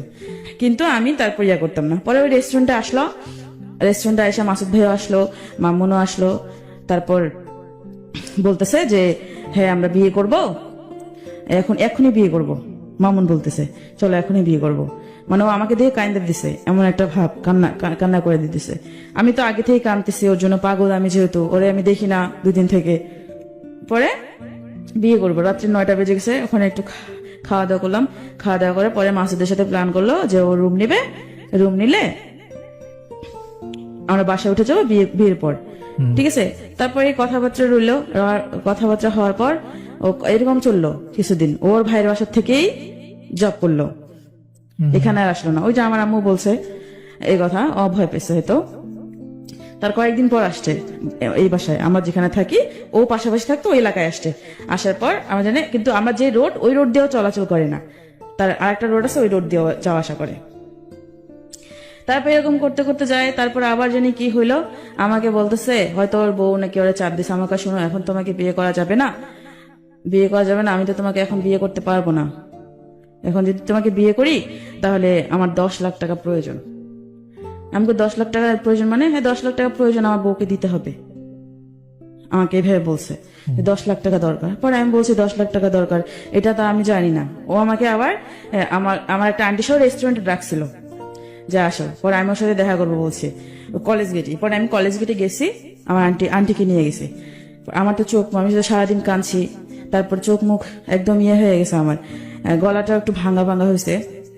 তারপর আমাকে বলতেছে, আমার দিক তাকাইতেছে, আমি আবার ফুচকা অনেক পছন্দ করতাম, ও নিছে। তারপর আমাকে বলতেছে, ও খাইতেছে, আমি আর আমার খাবার ভিতর দিয়ে ঢুকতেছে না। পরে আমি শুধু ওকে একটা কথা জিজ্ঞেস করতেছি, বিয়ে করবা না কেন, কি সমস্যা? ও আমাকে বলতেছে দেখো এখন যদি তোমাকে বিয়ে করি অনেক সমস্যা, কারণ আমার বউ অনেক চালাক, অনেক কিছু করতে পারে, আর এখন যদি আমার কাছে টাকা থাকতো 10 লাখ টাকা তাহলে কোনো সমস্যা হইতো না, এভাবে বলছে। তা আমি ওর কথা শুনে, ও মানে না তা নাই এভাবে বলতেছে যে কিন্তু আমি সম্পর্কটা রাখবো যেখানেই যাই। আম্মু আবার 2 মাস সময় দিছিল, 2 মাসের ভিতরে চলে যাবেন আপনারা এই এলাকা থেকে, পরে ও বলছে যে আমি যেখানেই যাই তোমার সাথে সম্পর্ক রাখবো। আর আমার কথা হইতেছে যে তুমি যদি দূরে চলে যাও তাহলে তো আমাকে ভুলে যাবে। আমার মনে মনে এরকম ভাবতাম, ভুলে যাবে আমাকে, এরকম একটা ভয় পাইতাম। এই জন্য আমি বলছি যে বিয়ে করলে হয়তো ও আমাকে আর ভুলবে না, এই জন্য আমি ওকে বিয়ের কথা বলছি। আর ও বলতেছে না এখন বিয়ে করবে না, বিয়ে পরে করবো, এখন বিয়ে করব না, আর শুধু তোমার সাথে আমি সম্পর্ক রেখে যাব। আমাকে শুধু সম্পর্ক রাখবা, শুধু ফিজিক্যালের জন্য সম্পর্ক রাখবা আমার সাথে, ভবিষ্যৎ তো নাই। পরে ও বলতেছে না আমি এখন বিয়ে করতে পারবো না, আমার 10 লাখ টাকা দরকার। পরে ও আমি কলেজ গেটে একদম এমন ভাবে কান্না করছি, পুরা মনে হয় 15-16 জন জড়ো হয়ে গেছে আমার কান্না শুনে। আমি বসে পড়ছি রাস্তার ভিতরে, ও কি বলে। আমি তখন যদি একটা বাস থাকতো আমি বাসের ভিতরে উপরে মানে পড়তাম। আমার এরকম মরে যাইতে মন চাইছিল যে ও কি বলতেছে। তারপরে এত কিছু হয়ে গেছে, এখন বলতেছে যে বিয়ে করবে না, এখন 10 লাখ টাকা প্রয়োজন এই বলতেছে। পরে আমি বাসায়, পরে লোকগুলো বলতেছে যে কান্না করতেছে কেন, কয় একটু ফ্যামিলি সমস্যা তো ঝগড়া হয়েছে এখানে, কয় রাস্তায় ভেবে কাঁদতেছে, বাসায় নিয়ে যান, বাসায় নিয়ে যায় পরে সমাধান করেন কি হয়েছে না হয়েছে। পরে ও কয় আচ্ছা ঠিক আছে। পরে আমরা বাসায়, ও একটা অটোতে আসলো, আমি আর আমার আন্টি আর একটা রিক্সায় আসলাম। আমি আমার বাসায়, ওর বাসায়। পরে ও আমার সাথে বাসায় এসে আমি জোরে জোরে কান্না করতেছি, জোরে জোরে, মানে সবাই শুনছে আমার কান্না, মানে এমন ভাবে কাঁদছি আমার পরের দিন আর সকালে কথা বলতে পারি না, গলা ব্যথায় কথা বলতে পারি না। পরে আমার আন্টিকে বলতেছে ও কি পাগল হয়ে গেছে, খাবো কিন্তু তুমি আমার স্বীকৃতি দাও যে মানুষ জানুক যে তোমার সাথে আমার বিয়ে হয়েছে, ঠিক আছে। এভাবে বলছি যে আমি আমারটা আমি রোজগার করে খাবো, তোমাকে খাওয়াইতে হবে না, যেহেতু আমি কাজ করতে জানি, এভাবে বলছি। তারপর ও বলতেছে ও আমার সাথে, পরে আন্টির সাথে রাগারাগি করলো, জ্বরে বুঝান ও পাগল। পরে আন্টি বলছে যে পাগল বলতেছেন, এখন যদি ও মারা যায় তখন আপনি কি করবেন, যে অবস্থা হয়েছে তো মারা যাওয়ার মতোই, এই বলছে। পরে ও বলছে যে ওরে বুঝালে ঠিক হবে, কারণ 2 বছর সম্পর্কে এইভাবে তো যেহেতু অনেক কিছু হয়ে গেছে, এটা তো আর তাড়াতাড়ি ভোলা যায় না। হয়তো ওর কাছে ভালোবাসা ছিল না, আমার কাছে ভালোবাসা ছিল, আমি তো তাকে ভালোবাসছি। তারপর আন্টি আমাকে অনেক বুঝালাম, আমি তারপরে বুঝি না। ও আমার আবার ফোন দিছে আমি কি করতেছি না করতেছি, এমন করে আমার খোঁজ খবর নেয় আমি কি করতেছি না করতেছি, কিভাবে আসি না, আমি তো আর কথা বলতে পারতেছি না, গলা ব্যথায়। তারপরে 2 দিন না যাইতে ও আমাকে আবার ওই আপুর বাসায় ডাকতেছে যে আসো, আপুর বাসায় আসো। আমি পরে বলছি যে আমি কিন্তু তোমার বিয়ে করব, ঠিক আছে, একদিন হলো আমি তোমাকে বিয়ে করব, আমি তোমার সাথে সংসার করব। পরে বলতেছে যে সংসার কোথায়, আচ্ছা ঠিক আছে করিও বিয়ে, আমাকে বলতেছে। পরে আমাকে ওই আপুর বাসায় ডাকলো, আমি ও মিষ্টি মিষ্টি কথা বললো, আমি ওর কথা কইলা আপুর বাসায় আসলাম। তারপরে আমার একটা ভাই ছিল, ঠিক আছে, মায়ের পেটের ভাই নেই, ভাই ও অনেকটা আমার, কারণ এখন কষ্টের পাশে সময় ও নাই, কিন্তু ও মামু যার থাকার কথা সে নাই, কিন্তু আমার ভাইটা আমাকে সাপোর্ট করতেছে, আমার পাশে আছে, আমাকে বুঝাইতেছে। তখনও সে বুঝাইছিল। তারপর আমার ভাইকে আমি বললাম, ওই আপুর বাসা যাওয়ার আগে আমি আমার ভাইকে বলছি সবটা ঘটনা, যে আমি এরকম আমি তোমার অনেক ভালোবাসি, ওর সাথে আমার অনেক কিছু হয়ে গেছে, আমি ওর ছাড়া বাঁচবো না, কেঁদে কেঁদে বলছি। তারপর আমার এই ভাইটা বললো যে আচ্ছা ঠিক আছে দেখি কি করা যায়। তারপর ওকে ডাকলো, কলেজে ডাকলো, ওরা একটা রেস্টুরেন্টে বসলো, ওরা নাকি বসার পর বলতেছে যে ও আমাকে বিয়ে করবে, তখন বলতেছে বিয়ে করবে, ওর ফোন আছে একটা, ফোনটা বিক্রি করে ও আমাকে বিয়ে করবে, এই বলতেছে। খাবার নাকি খেতে দিছে ওরে, খাওয়ার পর খাবার খাবে না, ও কাঁদতেছে যে কি করবো, ওর একটা বউ আছে, বাচ্চা আছে, আবার আমিও ওর সাথে এরকম করতেছে, আমাকে তো ওর বিয়ে করতে হবে, আমি ওরে বিয়ে করবো, কইতেছে যে যাই হোক আমি ওরে বিয়ে করব, মানে কাঁদতেছে। আমার ভাইটা বলছে যে একদম ওর চোখের পানি প্লেটে পড়তেছে, এরকম একটা। তারপর আমার ভাইটা বলছে আচ্ছা ঠিক আছে আমি দেখতেছি, এভাবে বলছে। পরে আমাকে জিজ্ঞাসা করলো, আমিও তো কান্নাকাটি গলায় বললাম যে হ্যাঁ আমি ওরে বিয়ে করতে চাই, ঠিক আছে। ও পরে আমার কাছে আবার বলে যে ওই 10 লাখ টাকার কথা বলে, যে আমি তো এখন বিয়ে করতে পারবো না, 10 লাখ টাকা আমার লাগবে,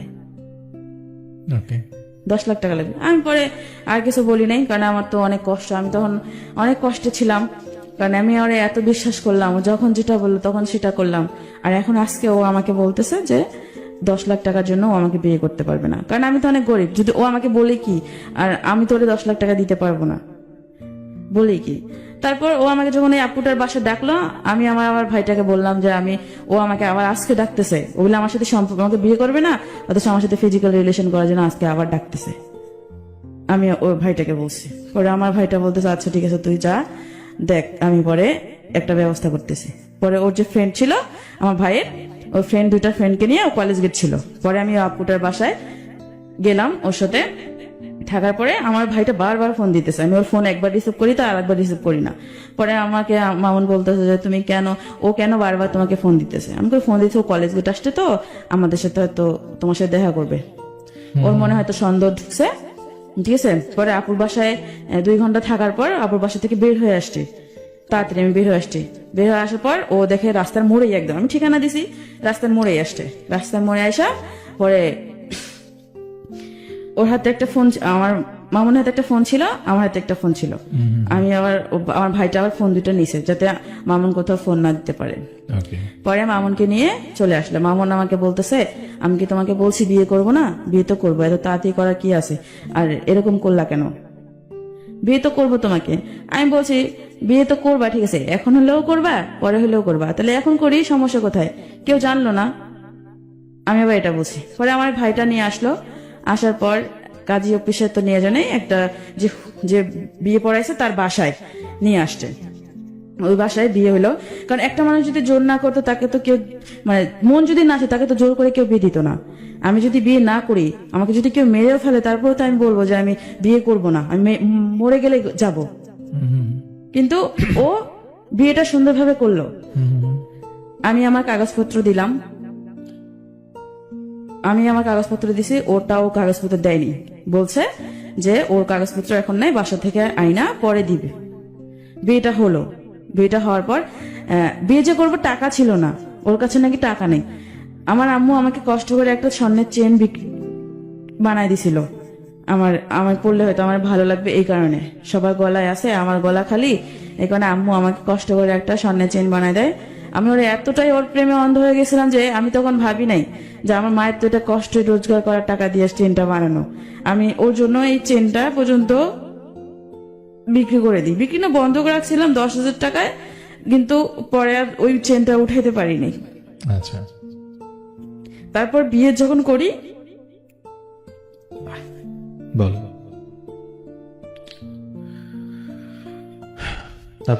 তারপর এই বিয়ে হয়, বিয়ে করার পর ওর ফোনটা ওরে দেওয়া হয় না, আমার চেনটা বিক্রি করেই বিয়ে হয়। চেনটা বিক্রি করে বিয়ে হয়, পরে ও আমাকে বলে যে বিয়েটা যেহেতু হয়েছে কাউকে বলার দরকার নাই, কাউকে বলো না, তুমি তোমার মতো থাকো, আমি আমার মতো থাকি। তুমি তো চাইছো যে আমি তোমাকে বিয়ে করি, যেহেতু বিয়েটা হয়েছে তাহলে কাউকে কিছু বলার দরকার নেই, যেমনি আছে অমনে থাক। আমি কইছি আচ্ছা ঠিক আছে, তাহলে আমি তো যেহেতু চাকরি করি না, তাহলে আমি বাড়িতে যাই, আমার গ্রামের বাড়িতে কয়দিন যা থাইকে আসি, তুমি এদিকে ইয়া করো। তারপর ও কি করলো, আচ্ছা ঠিক আছে যাও। আর ওর কাছে কাগজপত্র চাইলো, ও ইয়া করলো না, বলছে যে দিবে কাগজপত্র দিবে, বাসা থেকে আইসা পরে কাগজপত্র দিবে, এটা বলছে। আর এর আগে বিয়ের আগে একটু কাহিনী ছিল যে আমি ওর বউর কাছে গেছিলাম, মানে ও যখন বলছে যে 10 লাখ টাকা প্রয়োজন, তখন আমি ওর বউর কাছে গেছিলাম সবটা বলবো, যে আমি আবারও কনসেপ্ট করি। আচ্ছা, আবারও কনসেপ্ট করার পর আমি বলি যে এরকম এখন তো এরকম অবস্থা, আমি কনসেপ্ট করছি। পরে বলে যে তুমি এরকম করছো, মামুনকে বলো নাই? আমি করে বলছি, মামুন বলছে আমাকে বিয়ে কর। তুমি তাহলে, উনি সবকিছু জানার পর আমাকে বলে দেয় তুমি বিয়ের আগে এরকম কেন করলা, মামুনকে বিয়ে করতে মামুনকে বলো নাই বিয়ে করতে? আমাকে বলছি, ও পরে বলছে পরে করবে। এখন বলে যে কেন পরে করবে, কেন এখন এখন করতে বলো, আমাকে এভাবে বলছিল।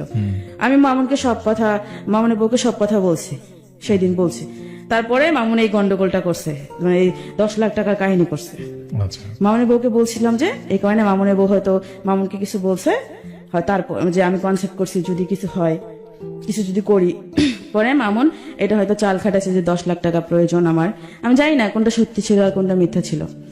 তারপর যখন বিয়েটা হয়, বিয়েটা করার পর ও আমাকে বলে তুমি বাড়িতে, তুমি তাহলে গ্রামে যাও, কয়দিন থেকে আসো, আমি এদিকে সবকিছু ঠিকঠাক করি।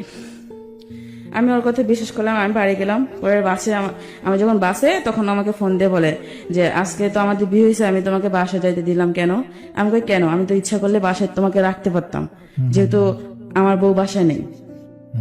আমাকে বলে যেহেতু আমার বউ বাসায় নেই, আমি তো তোমাকে বাসায় রাখতে পারতাম, আমি রাখলাম না। আমি কেন? আমাকে এমনি রাখি নাই, তুমি যাও, বাড়িতে যাইতে চাইছো যাও, এই কথা বলছে।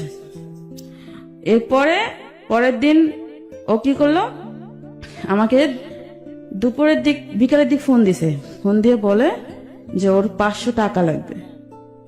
আমি বলি, আচ্ছা ঠিক আছে, আমি টাকা পাঠাই দিব। এখন সন্ধ্যাবেলা আমি ওকে ফোন দেই, ও আর ফোন ধরে না। এই যে ফোন দিতেছি, ফোন বন্ধ করে রাখছে তো রাখছেই।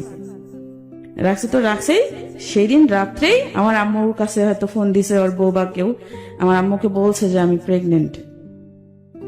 আমার আম্মু তো আম্মুর মনে হয় মাথায় আকাশ ভেঙে পড়ছে। পরে আম্মু সাথে সাথে আমাকে ফোন দিছে, আমাকে বলতেছে যে কি সমস্যা, এগুলো যেগুলো বলতে, হ্যাঁ কান্দে কান্দে বলতেছে যে বিয়ে হয়েছে, প্রেগনেন্ট, হ্যান ত্যান এগুলো বলতেছে। পরে আমি আম্মুর কাছে প্রথমে অস্বীকার গেছি। পরে যখন বলছে আমি নাকি ওরে ব্ল্যাকমেল করে বিয়ে করছি, বাসা থেকে উঠাই নিয়ে যায়, আচ্ছা এটা বলছে যে আমি ওরে ব্ল্যাকমেল করে, অথচ ও যে আমার সাথে এত কিছু করলো তার কিছু হয় না, কিন্তু আমি নাকি ওরে ব্ল্যাকমেল করে বাসা থেকে উঠাই নিয়ে যে বিয়ে করছি। আম্মু বলতেছে তুই নাকি ওরে জোর করে বিয়ে করছিস। আমি কই না, আমি বিয়ে করিনি, আমি ওরে জোর করিনি। তখন আমি আম্মুর সাথে কাইন্দে দিছি। পরে আমি আম্মুর কাছে সবটা স্বীকার করছি, কারণ তখন স্বীকার করলে আর কি করার, তখন তো আর কিছু করার নাই, কারণ যেহেতু সবটা শেষ হয়ে গেছে। পরে আমার আম্মু আমার নানির সাথে কথা বলে আবার একটা মেডিসিন দিয়ে আমার বাচ্চাটা নষ্ট করে। আমার বাচ্চা নষ্ট করলো, এই নিয়ে 2বার বাচ্চা নষ্ট করলেন? হ্যাঁ। আচ্ছা, এটা কবে? এটা বিয়ের পর ফেব্রুয়ারিতে, ফেব্রুয়ারি মাস 2019 সালে ফেব্রুয়ারিতে। আর এবং বিয়েটা হয় আমার জানুয়ারির 1 তারিখে। এই যে 19 সালের। কিন্তু এর মধ্যে আপনার সাথে তার সম্পর্ক 2 বছরের ছিল? 2 বছর ছিল। আচ্ছা, তাহলে ফেব্রুয়ারিতে আপনার বাচ্চাটা নষ্ট করলেন। নষ্ট। তারপরে তার সাথে কি হলো? ফেব্রুয়ারিতে না, আমার জানুয়ারির 2 দিন পরেই, জানুয়ারি মাসের 4-5 তারিখে আমি নষ্ট করি, বাচ্চাটা নষ্ট করি। ওকে, তারপরে কি হলো? তারপরে ওরে তো আমি এত ফোন দিতেছি। পরে আম্মু এটা শোনার পর যে ও যে আমার সাথে এত কিছু করছে, আমি সবটা তো আম্মুর কাছে বলছি। বলার পর আম্মু জানার পর আম্মু কি করছে, ওর বাসায় গেছে। আমার একটা ভাস্তাক নিয়ে বাসায় গেছে। বাসায় যায় দেখে ওর বাসা পুরো ফাঁকা, কিচ্ছু নাই। মানে ও সবকিছু নিয়ে চলে গেছে না বলা, মানে বাড়ি এলে সবকিছু দিছে, তাকে কিন্তু কেউ জানে না যে ও চলে গেছে, মনে করতে পলায় গেছে, এরকম একটা ভাব। তারপর বিয়ের 1 মাস ওর সাথে আমার কোনো যোগাযোগ নেই। ওর সাথে যোগাযোগ, ও যখন ফোন ধরে না তখন আমি ওর বউকে ফোন দিই, ওর বউকে জ্বালাই। ওর বউ আমার সাথে বাজে ব্যবহার করে, আমাকে বলে যে তুই আমার স্বামীকে, আমার স্বামী কোনো অন্যায় করেনি, তুই আমার স্বামীকে জোর করে বিয়ে করছিস, ব্ল্যাকমেল করছিস, বাসা থেকে উঠায় নিয়ে গেছিস। আমি যে এত কিছু বলতেছি, হ্যাঁ বিশ্বাস করতেছে না, কারণ মামুন এমন একটা মানুষ, মানসিক মিষ্টি কথা বলেই এমন কথা দুর্বল করে ফেলে। মানে এই হচ্ছে আপনার জীবনের, আপনার যে মামুন, সে অবশেষে আপনাকে বিয়েও করলো এবং তারপরে হচ্ছে চলেও গেল আপনার জীবন থেকে। পরবর্তী থেকে আপনাকে ডিভোর্স দিছে? হ্যাঁ, তারপর হচ্ছে শুনেন আমি বলি, আর এরপর থেকে তো আসল কাহিনী শুরু হয়েছে। ওর মুখোশটা আমার সামনে খুলছে যে আসলে ও আমার কাছ থেকে কি চাইছিল, আসলে আমাকে ও আদৌ ভালোবাসছে কিনা আমি বুঝতে পারছি। যখন হলো তারপরে ওর বউ হচ্ছে গাজীপুরের মেয়ে, আমার যে বিয়ে দিছে তার উপরে অনেক নাকি, মানে অনেক নেতা ফেতা আছে না, ওদেরকে দিয়ে অনেক জ্বালাতন করছে আমার এই ভাইটাকে যে বিয়ে দিছে। জ্বালাতন করার পর আমার ভাইটা বলতেছে, দেখ যেহেতু ও ফোন, আমি ওরে ফোন দেই, ও ফোন ধরে না আমার। আমি ওরে অনেক SMS করছি, যেগুলো মানে আমি জীবনে কখনো ওরে এত SMS করিনি। আচ্ছা, মানে আপনার সাথে যোগাযোগ বন্ধ করে দিল? যোগাযোগ একদম টোটালি বন্ধ করে। তারপরে কি হলো, একটু ঝটপট বলেন। তারপর আমার যে ভাই ওর উপরে অনেক অত্যাচার করে, যে ওর ভয় দেখায়। তারপর আমার ভাইটা আমার সাথে সবকিছু বলতো যে দেখ এরকম, যে তোর সাথে সংসার করতেছে না, তাহলে তুই কিছু একটা কর। পরে আমি ওর সংসার বাঁচার জন্য, আমার ভাইটার ওর যেহেতু একটা বাচ্চা আছে, ওর একটা ছোট বাচ্চা আছে, আমার জন্য তো চাই না যে ওর কোনো ক্ষতি হোক। যেহেতু আমার বিয়েটাই ঠিকভাবে হয় নাই, ও কাগজপত্র দেয় নাই, বিয়ের কাগজপত্র দেয় নাই, এরা হয়তো ইসলামী শরীয়তে হইলেও সরকারি ভাবে হয়নি। আচ্ছা, এভাবে, কারণ অনেক আমি বুঝতে পারিনি কখনো। তারপর আমার ভাইটা বললো কি যে তুই কর, ডিভোর্স দে। পরে আমি ওর কথা চিন্তা ভাবনা করে আমি বললাম 2 দিন ভাবি। 2 দিন ভাবার পর আমি এই সিদ্ধান্ত নিলাম ডিভোর্স দিব। ডিভোর্স দেওয়ার পর ও আমাকে নিয়ে গেল কাজে বসে, যে এখানে বিয়ে করেছে ওখানে নিল না, আরেক জায়গায় নিয়ে আমি ডিভোর্স দিলাম, নোটিশ দিলাম। দেওয়ার পর এখন ও শুনছে, আমাকে কয় কি সুন্দর, আগে আমার সাথে ভালোবাসা করছে, যেদিন ডিভোর্স দিতে তারপর থেকে আমার সাথে কথা বলা শুরু করে দিছে। কথা বলা শুরু করে দিছে, বলতেছে তোমার সাথে তো আমার ডিভোর্স হয়নি, স্ত্রী পক্ষ কখনো ডিভোর্স হয় না। তোমার কে বলছে যে মৌলানা আছে, বড় বড় হুজুর আছে, তাদেরকে জিজ্ঞাসা করে দেখিও। আচ্ছা আচ্ছা এই বলে। আমি ওর কথা আর কোনো শুনছি, আমার অনেক কান্না পাইতেছে, এত কষ্ট করে আমি ওরে বিয়ে করলাম, এত ভালোবাসলাম, আর ও আমার সাথে এরকম চিৎকার করলো। 1 মাস কোনো খোঁজ খবরই নেই। পরে যখন আমি ওর ছায়রা দিছি, তখনও আমার খোঁজ খবর নেওয়া শুরু যখন করলো। শুনছে যে সুমি মানে মাহমুদ আরে ডিভোর্স দিছে, তখনও এরকম করলো। তারপর আমার মা সেই দিন, যেদিন আমি ডিভোর্স দিয়ে আসছি, আমার মা জানে না, কেউ জানতো না। আমার মা কয় বিয়ে করছি, তাহলে এখন আমি এখানে থাকি কেন? আমার প্রতি একটা অন্যরকম, মানে কেউ দেখতে পারতো না।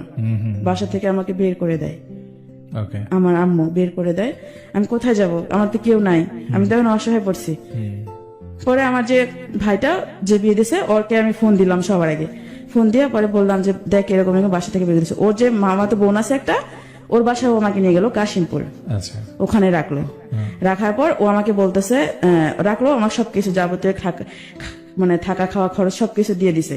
দেওয়ার পর এখন মামুন আমার সাথে কথাবার্তা বলতেছে, আমাকে বারবার বুঝাইতে চেষ্টা করতেছে যে তোমার সাথে আমার ডিভোর্স হয়নি, স্ত্রীর পক্ষ ডিভোর্স হয় না, যাতে ও আবার আমার সাথে ফিজিক্যালি করতে পারে, আচ্ছা লুকায়া হইলেও। এভাবে বলছে। আমি তখন থেকে বুঝতে পারছি যে আসলে ও আমাকে ভালোবাসে নাই। এটা বুঝতে অনেক দেরি হয়ে গেল মনে হয়। হ্যাঁ, আচ্ছা। অনেক দেরি হয়েছে, মানে অনেক দেরি হয়েছে। যখন সবকিছু শেষ হয়ে গেছে আমার, তখন